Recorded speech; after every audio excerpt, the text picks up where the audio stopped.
Hello, hello, hello! I hope you're all doing well and welcome to a new video. My name is Tasmin. I'm an author, storyteller and freelance writer, and I make content here on YouTube about my growth, about my writing and about gardening, sustainability, all that kind of stuff. So yeah, that's me. If you want, you can introduce yourself in the comments down below. I would love to get to know you.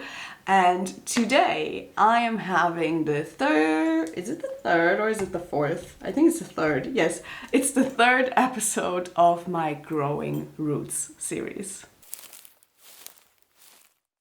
If you are new here, my Growing Roots series is kind of like a wrap-up / recommendations of books, documentaries, YouTube videos, like all of the types of media that I consume, because in my attempt to live more sustainably and to grow as a person, I am trying to consume media with more intention and really look at what I consume and what it teaches me, and to really take away lessons from it.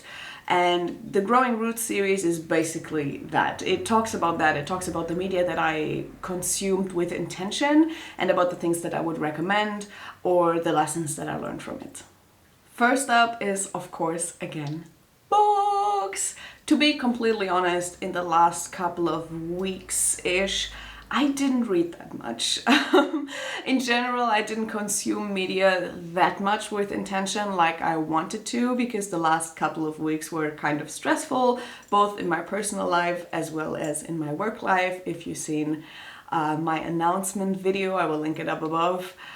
You will know that I'm publishing a new book on the 2nd of September, so I was pretty occupied with that. You will know that I am about to publish a Skillshare class. And I had a lot of personal stuff going on as well. So whenever I went to the media, I tried to find an escape and use it as escapism. So I didn't consume it that intentionally like I wanted to in the last couple of weeks. So therefore, when it comes to books, I thought I just go back and see some books that I've read before I started the series and introduce you to those. And the first book is a book I've talked about a lot on this channel already, and that is The Hidden Life of Trees by Wohlleben. If you've watched pretty much any other type of video of me where I talk about books, or if you watched my Climathon video announcement video. By the way, Climathon is coming up in September. It's a readathon all about nature and climate change. So if you want to participate, I will link it also down below and somewhere up here. I would love for you to participate. So anyway, I talked about that enough already because it's one of my all-time favorite books ever, especially when it comes to nonfiction. The Hidden Life of Trees talks about pretty much exactly that, about the hidden life of trees, because we are looking for life on other planets while not even being completely aware what type of life exists on our own planet. Like, trees are beings, they are alive, they live and they communicate and they feel and they socialize, and they have like some form of intelligence that is like so different from our own that we can barely understand it, because they just work so differently from us. So it was so fascinating to read this book. This book is based on the research that has been done so far, and Wohlleben is a German author, and he's like an absolute expert, and I know his work. I also know his other works, his other books. I haven't read any of the other books yet. I want to, but I haven't yet. And I follow him on social media. I know the project that he's been doing, and he's just overall pretty amazing. So I cannot recommend this book highly enough. It has taught me so much about life, not only about nature and trees, just about life itself, and acknowledging that life is not necessarily human or animal, it's also plants, and that our understanding of what life actually means is so limited, and that we can expand our horizons so much. And the second book I would like to talk about is also an absolute favorite, and that is How We Show Up by Mia Songbird. I read that, I think, at the beginning of this year, and it had such a massive impact on me. It talks a lot about friendship, community, and family, and what that means for different kind of people and how we can improve it. And it was one of the biggest game changers I ever read. So I can only highly recommend it. I also wrote a review about it. I will leave it linked down below if you want to check that out, because it's such an incredible book. I can't even put it into words. It completely reshaped the way I think about family, about friendship, and about community, which is something I'm figuring out anyway at the moment, what these things mean to me and how I would like them to be. Like, what kind of friendships do I want to have in my life? How do I want family to feel like and to function? And what does community even mean? How can I be a part of community? And what can a community do for me? Like, all these kind of things. Like, what do all these terms mean for me personally? And this book has helped so much, and it's been so lovely. It's also such a lovely, quick read. It's very well written. The author is just truly, absolutely amazing. So I cannot recommend this book enough. Check it out if you can. Next up is something that I just mentioned at the beginning already, and that is my own Skillshare class about poetry. Yeah, if you want, you can check it out. Shameless self-promo right here. Yeah, I would love for you to check it out if you're interested. It was a lot of work, a lot of work, and I am so excited it will be out there in the world. I'm not exactly sure when on the day that this goes live, if it will already be out or not yet, because it's not completely up to me when it's live. So it might be already up, or it might be in a couple of days, but like, it's somewhere around today that it will go live. So yeah. Oh, you see, I get like super nervous. I really don't like self-promotion. I really don't. But the Skillshare class is not only special to me because I made it, but also because I had to learn so much to create it. When I first signed up to become a Skillshare teacher, I thought I had everything I needed. Like, I have a microphone, I have a camera, I know how to use it, I do edit videos, you know, like, okay, what else, you know, like, what else? But this class has taught me so much about how to make better video and how to deal better with audio, and just how to structure videos and content and everything like that, and a lot about video presentation as well. So yeah, those are lessons that will slowly, I think, also benefit my YouTube channel. Not yet. It's something that I think needs to sink in and then like will be implemented in the future. But this is definitely something I learned and that I really appreciate that I got the chance to experience and to learn from. And I'm pretty sure this will not be my last Skillshare class.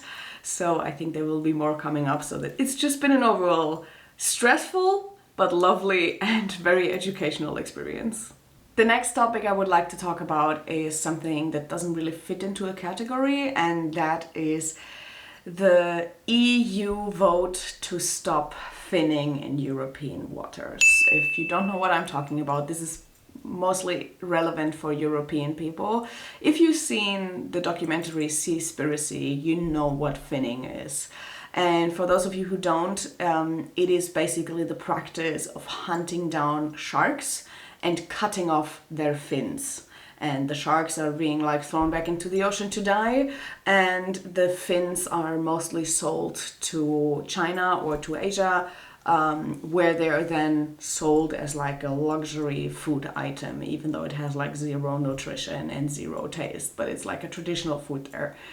And while I do respect traditional foods of all cultures around the globe, the scale in which finning is taking place is not funny anymore.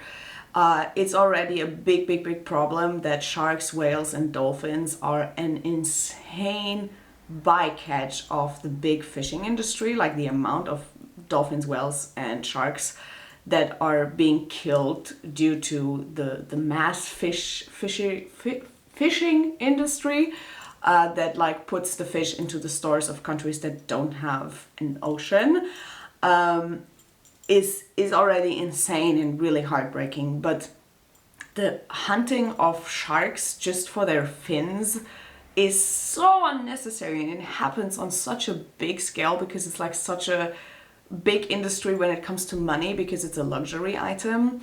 And it doesn't just happen in China where it's consumed, it happens in all the oceans all around the globe, including European waters.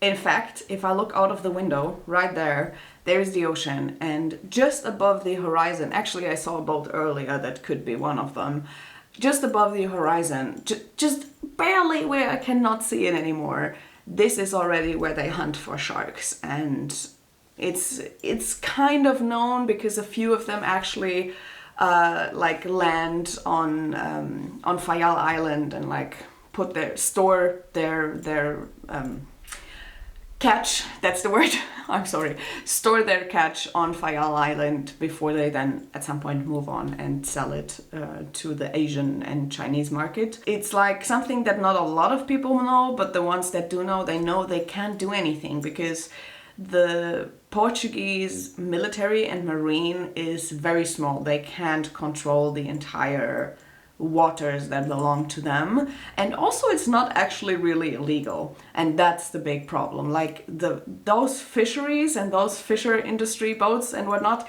they are allowed to do this. Just imagine how is this legal? Like, I don't get it.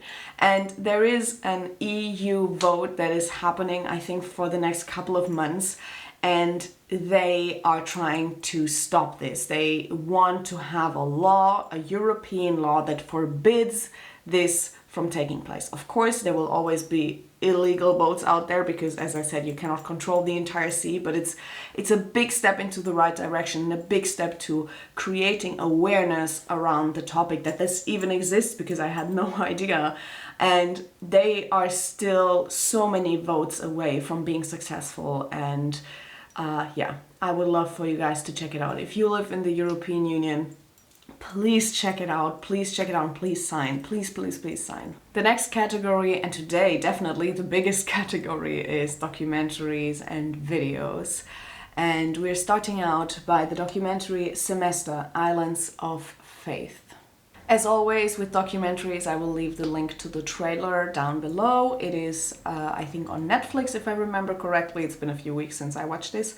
It's by Tanakir Films, and the documentary is actually an Indonesian documentary. So it is Indonesian, but it does have subtitles. So if you want, you can watch it with the subtitle. And the topics of this documentary are a lot about sustainability, climate change, about island life in Indonesia, and about indigenous people. And I know it is an ethnographic documentary, which, like, I know the style because I studied cultural anthropology, so I know the style and I find it very educational, and I really like those type of movies, but I know that it's not everybody's cup of tea. But if you have ever been to Bali or Indonesia or plan on going to, I think it's very, very, very important that you watch this documentary. The next documentary that I watched and loved was Into the Inferno. Besides the narrator having an accent that drove me a little bit mad while watching it, I'm a little bit sensitive when it comes to these things, I love the documentary because it's a documentary all about volcanoes. And if you didn't know, I live on a volcanic island. I will leave part one of my story up above.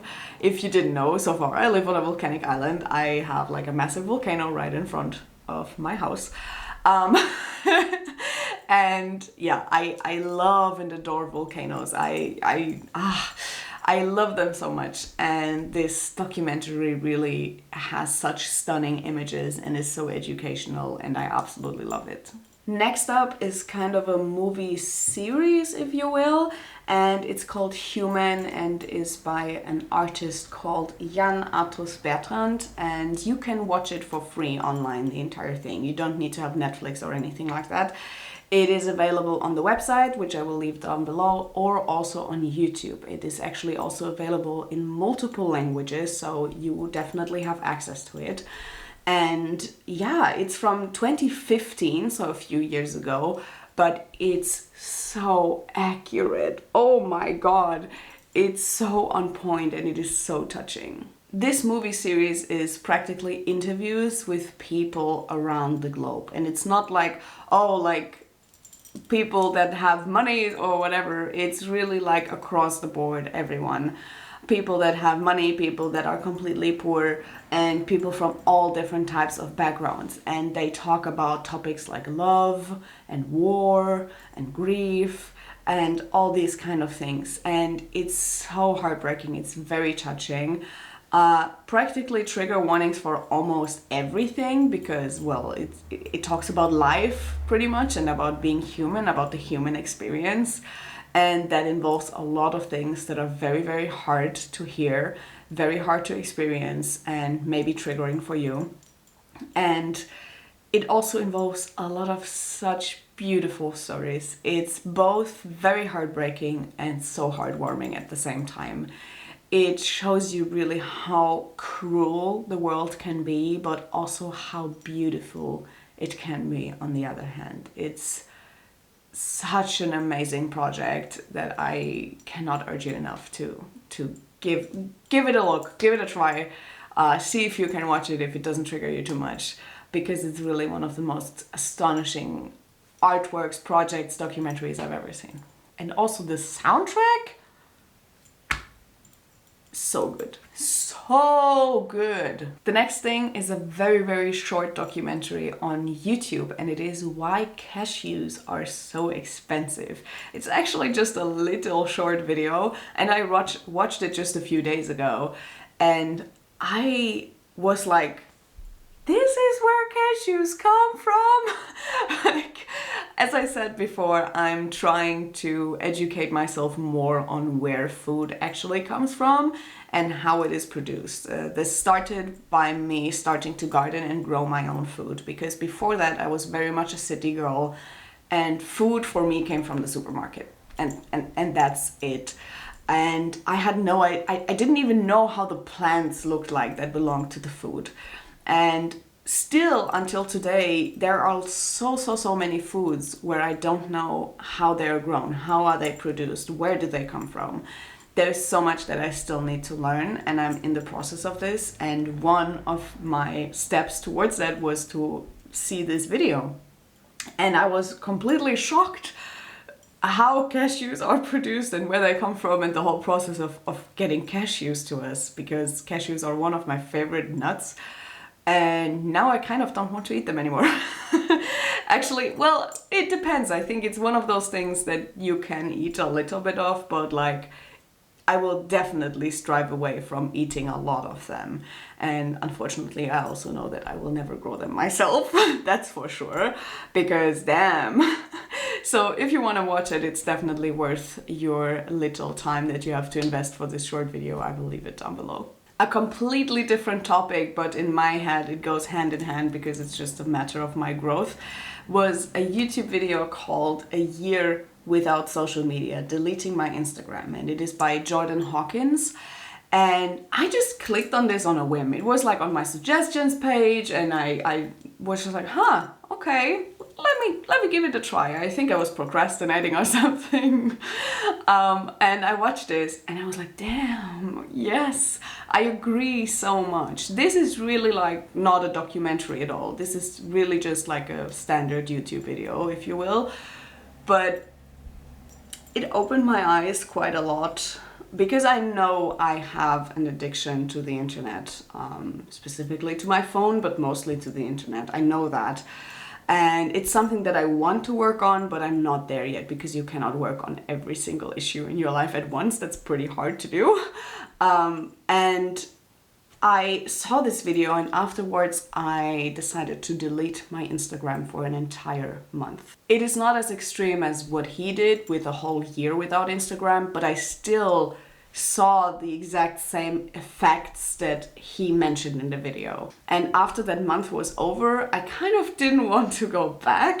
And the only reason I went back was because I really enjoy watching the stories of my friends, and because I need to do some kind of marketing. Like, I cannot have 0 social media accounts. Like, that doesn't work. I need to be available somewhere as a social media account. Like, as an author and freelancer, I think like it's almost a requirement to be available on at least some of those platforms. And I already deleted my Twitter years ago, and I will absolutely not go back on Twitter. I'm for sure about that. And I know Instagram is super problematic. And yeah, but I went back on, and now I'm addicted again.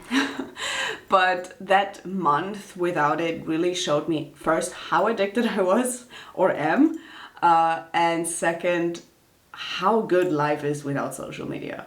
Seriously. Like, you don't even have to watch the video. Just try to go 1 month or 2 without social media. It will blow your mind. It will just blow your mind. What it did for me was really to ground myself. It helped me focus so much, because social media is not only designed to get addicted to it, but it is also designed for you to only have limited interactions, like, or not even interactions in a lot of cases. It's really just reactions that you have, and you're constantly bombarded with stuff, and everything is getting faster and louder all the time.